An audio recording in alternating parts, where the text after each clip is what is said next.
ఏమీ సొంతం చేసుకొని ఒక నాయకుడు, అయినప్పటికీ ప్రతి ఒక్కరికి చెందినవాడు. అతనే మన మోదీ.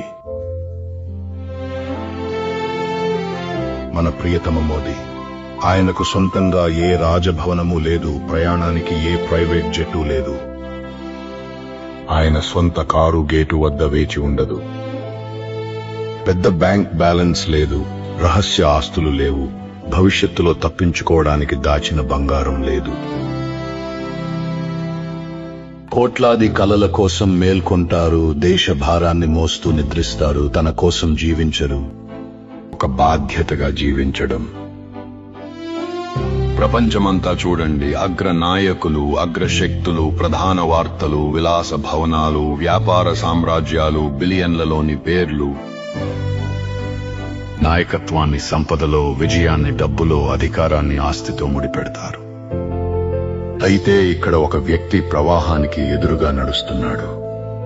ప్రపంచం సంపాదనకై పరుగెడుతుంటే ఆయన తక్కువ సొంతం చేసుకున్నారు. ఇతరులు ఆస్తులు కడుతుంటే ఆయన తనకున్న భూమిని కూడా దానం చేశారు.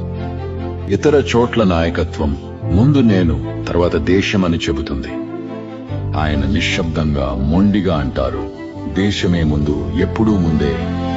కాపాడుకోవడానికి వారసత్వం లేదు, భవిష్యత్ ఆస్తి లేదు. అందుకే ప్రతి నిర్ణయం స్వేచ్ఛగా, భయం లేకుండా, దురాశ లేకుండా ఉంటుంది. దేశం బాధపడితే ఆయన నిశ్శబ్దంగా బాధపడతాడు. దేశం ఎదుగుతుంటే ఆయన వెనక్కి తగ్గి భారత్ను ప్రకాశింపజేస్తాడు. ఇది పేదరికం కాదు, ఇది ఒక ప్రయోజనం.